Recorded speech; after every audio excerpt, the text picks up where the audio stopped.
FDA ने एक factory का भंडाफोड़ किया है जहां पर दवाइयों की मिलावट होती थी। क्या है ये पूरा मामला, किस तरीके से इस कार्रवाई को अंजाम दिया गया, इस पर बात करने के लिए हमारे साथ है एफडीए के विजिलेंस की टीम और हमारे साथ है राहुल खाड़े सर। सर, एक कार्रवाई की गई है एफडीए की तरफ से, विजिलेंस डिपार्टमेंट की तरफ से, किस तरह की कार्रवाई है ये? एक घेरवार फार्मा करके एक फार्मा कंपनी है, उस पर हमने रेड कर दी थी। या उस पर पिछले साल भी कार्रवाई हुई थी। वहाँ उसने आयुर्वेद में एलोपैथी की मेडिसिन की मिलावट की थी, इसलिए उस पर कार्रवाई हुई थी। वहाँ उनका लाइसेंस भी कैंसिल हुआ था। फिर भी उसने इस बार अदर स्टेट हरियाणा में उनका लाइसेंस रजिस्टर करके महाराष्ट्र में प्रोडक्शन और मार्केटिंग दोनों महाराष्ट्र से करता था, इसलिए उस पर हमने रेड कर दी है। सर, आपने कहा पहले भी एक बार कार्रवाई हो चुकी थी, तो ये लाइसेंस फिर कैसे मिला इसको, और क्या उसी कंपनी के नाम से लाइसेंस लिया था, और क्या पिछली बार जो कार्रवाई की गई थी उसी लिए इस बार भी की गई है? पिछली बार उन्होंने महाराष्ट्र से लाइसेंस लिया था, अभी इस बार उन्होंने हरियाणा स्टेट से लाइसेंस लिया है।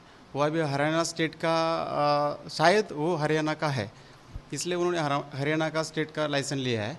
और हमें इस बार भी उन ऐसा सबूत मिला है या सैम्पलिंग में हमें समझ में आया है कि उसमें एलोपैथी का ही ड्रग्स वो यूज़ करता है, और इसी वजह से उनका रिजल्ट में शायद उनका फ़ायदा होता होगा, इसलिए वो सब महाराष्ट्र में या ऑल ओवर इंडिया में वो उनकी बिक्री ज़ोर से चल रही थी, ऐसे हमें मिला था, इसलिए हमने उस पर रेड कर दी थी।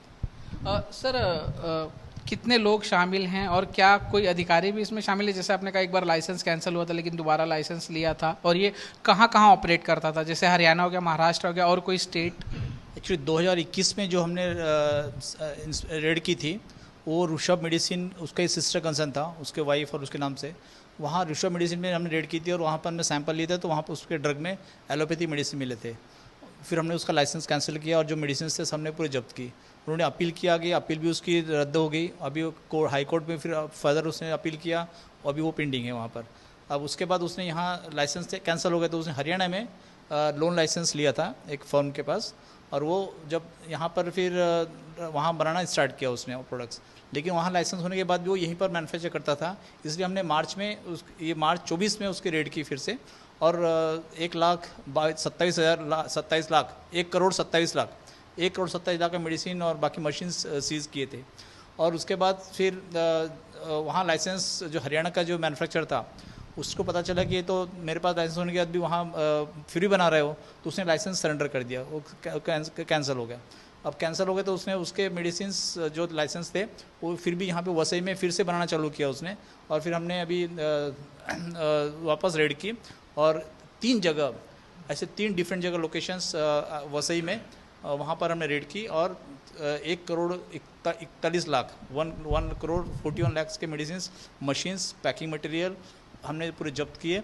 और 3 बहुत बड़ा प्लॉट था, ये एक्सरसाइज था।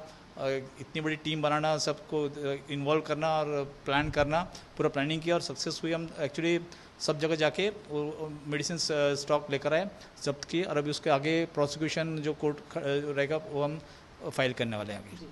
सर, एक आखिरी सवाल आपसे, लोगों से क्या अपील करेंगे, किस तरीके से वो सावधान रहें या क्या कहेंगे?